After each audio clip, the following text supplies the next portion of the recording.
which happens when you don't test beforehand, unfortunately. Hi, I'm Hamish Coleman. I'm here to talk to you about a thing nobody's actually heard of called PCP, and how to make it actually monitor your snmp devices, which is dear to my heart because I like monitoring a lot of things. How do you frame advance? Yeah, there we go. Hopefully we actually have some familiarity with snmp in this audience, but I'll go over some high points to start with. It's called the Simple Networking Monitoring Protocol, or Management Protocol, but a lot of people don't actually consider it to be that simple. So it's for monitoring your routers and switches and anything else you can think of, but that's where I'm looking at today. And what snmp normally uses is a text string that is got dots in it, that's open-ended. You can have as many as you want to make it as deep as you want, to have it expandable. And that gets translated through to an OID that is used for internally in the device as just a series of dotted numbers. You can see two examples up there of that. There's this big horrible long number and its friendly name, which is a little bit more friendly than its real name, which I'm not going to read out because I don't have my notes. But there is actually an official name that's just as many dots as there is in the dotted number. That is the official name, text name for that. And snmp is primarily the standard in the industry. But some people didn't like snmp. snmp was built for small devices originally by network vendors to embed in their very constrained hardware. But some people had much bigger hardware, and it was a different problem area at the time when they actually decided to come up with this. They had a much different problem. So Performance Copilot, or PCP, was started about 15 years ago by SGI in Melbourne, and is now an open source project, but its original idea was much bigger systems, and they were trying to work out ways of having very complicated systems be able to monitor the actual high performance environment and come up with solutions for these big problems. And Performance Copilot is an open source toolkit for system level performance analysis. So because it's a toolkit, it's actually a collection of utilities and scripts and little daemons that do things for you. So the idea is you can plug it together in different ways to achieve your own personal requirements. It's intended to be extensible, so if you've got an application you want to monitor, the expectation is that you can write your own PCP agent to plug into the PCP framework and do that. It's one common set of stuff for both live monitoring and historical monitoring, so it provides some of its tools, provide the ability to create archives of this data, and then you can actually look at that data yourself. The architecture of PCP looks something like this, where you've got a whole bunch of various agents that are talking to a collection daemon all on the one box. And this is where you can extend it with your own agents, and there's lots of agents that you can already enable and install by default. Then you've got a bunch of clients that can all talk optionally via proxy over the network to the daemon and get their data and do various things with it. There's a whole bunch of actual tools that come with it. This is just a highlight and a picture of what some of them can look like. But what it actually provides you with the ability to do is real-time conditional alerting based on a little language that they've got that will query from the metrics that you provide it and can generate alerts.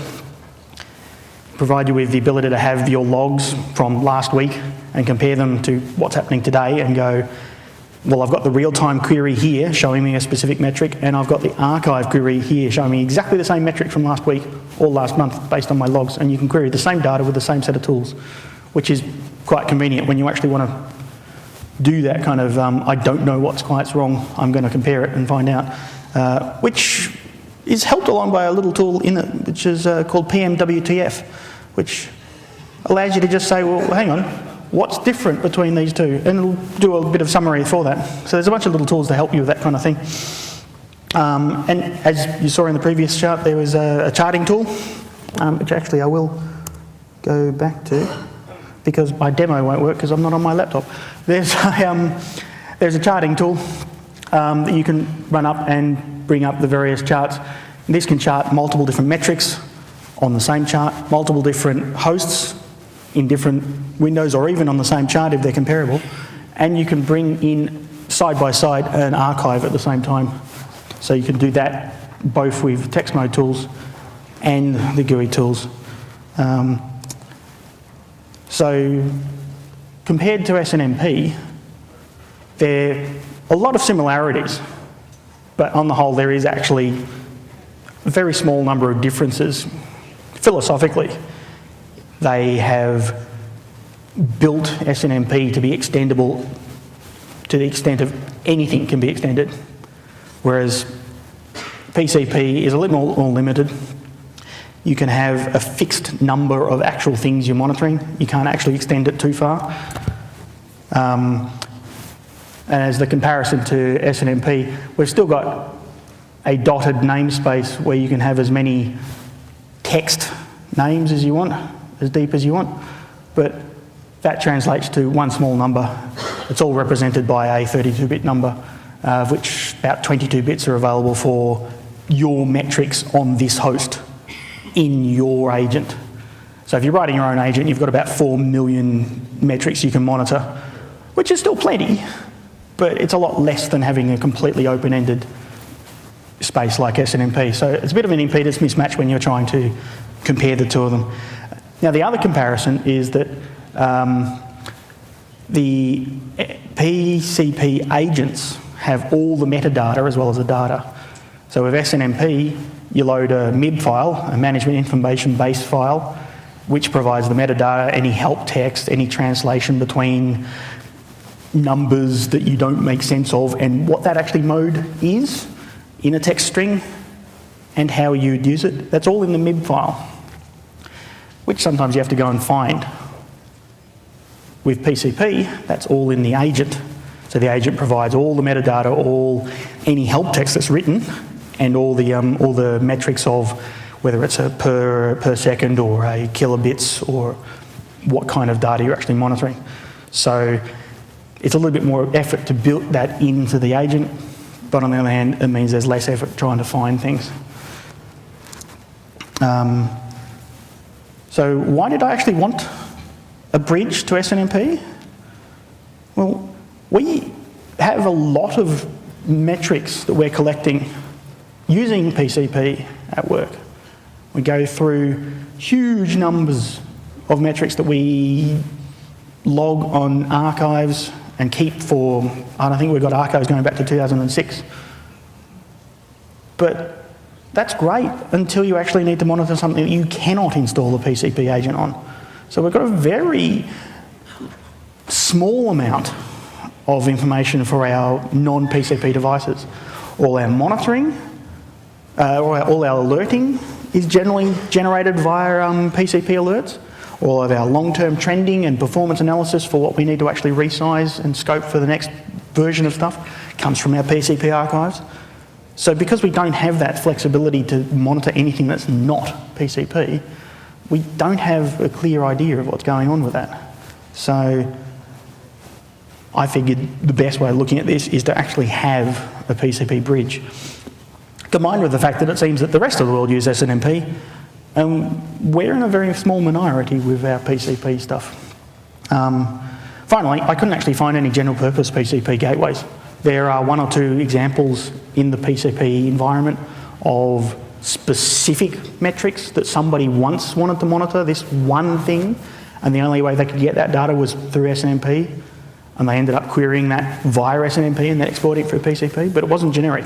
You couldn't expand on it, you couldn't add your own SNMP mappings. It was just that one thing. So what I actually wanted to achieve was to be able to simply load a list of devices and their SNMP credentials, and then determine enough metadata to provide information to PCP so that it's actually a valid PCP metric.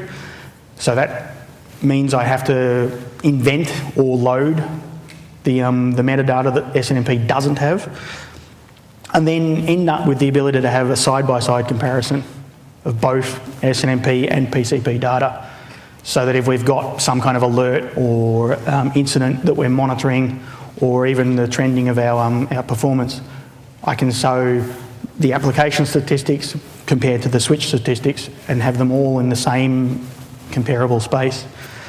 And the final thing I wanted to actually provide is a dynamic interface, so I could browse through and get into the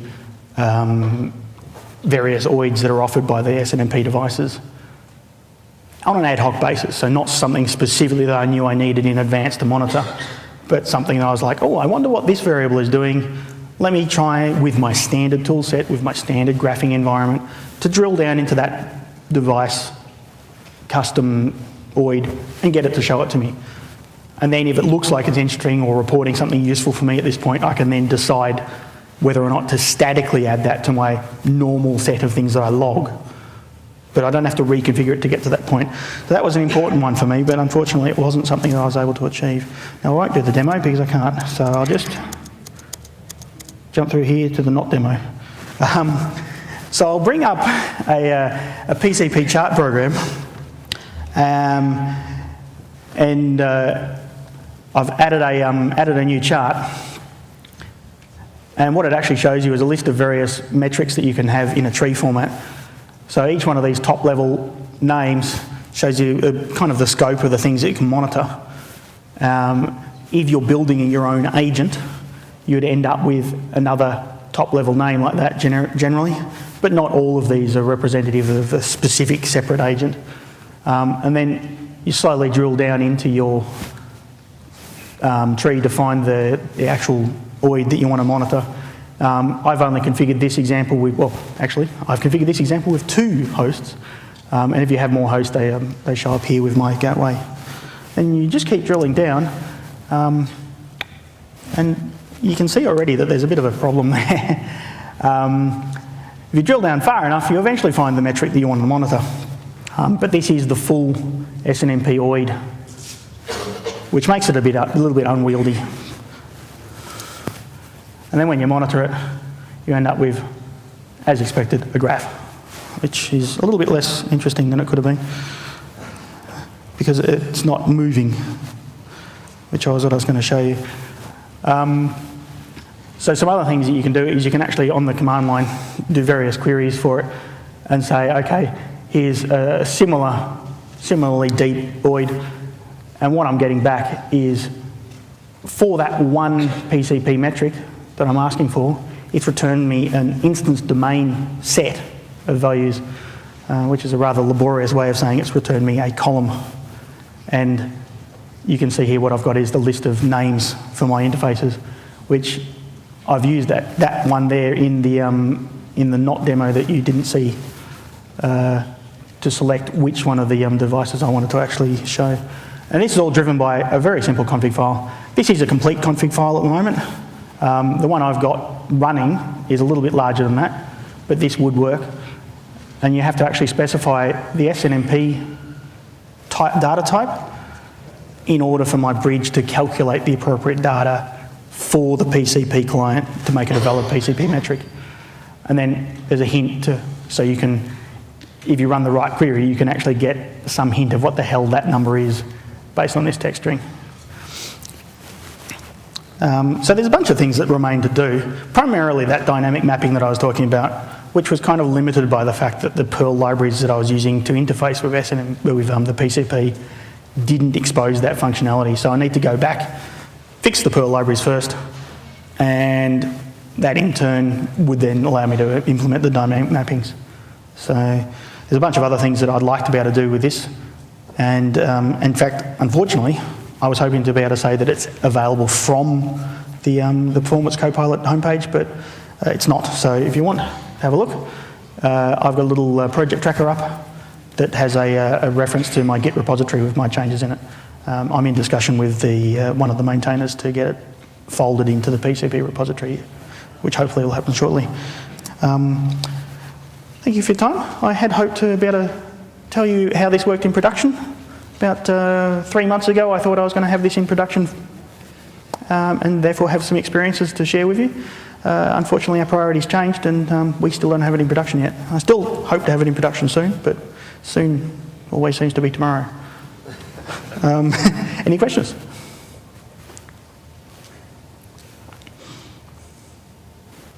What are the troubles you've had in upstream? Sorry? What are the troubles you've had getting this upstream? Primarily time on my part. And in the case of the maintainer I'm working with, I think he's a little bit constrained for time as well. So getting my actual changes reviewed was the longest time part of it. I'm chatting to him. He actually sits a couple of desks away from me at work. So I say, are you happy with this? And he says, I like the idea. So there's no actual conceptual problem with what I'm doing. It's just, you know, I haven't actually had my changes vetted by anyone. It's just me, and they are hacky in some areas. So when you've worked with enough time, you think there are problems submitted to release? Yes, yes. I in fact submitted to him last week a final version of this patch set that I think addresses all the concerns he had last time we talked. So I actually told him, don't try and bust your gut rushing this through for this week, because I thought it was more important to be both on his good side and have a real valid review before I got it pushed in. But yeah, hopefully it'll be quite soon that it comes into the part of the main package. And then I think they do quarterly releases, and once it gets released, that will end up being a package for Debian and Fedora, and I think even Red Hat Linux has got a fairly recent version of it packaged because they use it for some of their internal people are interested in using this. I don't know whether they use it internally. So.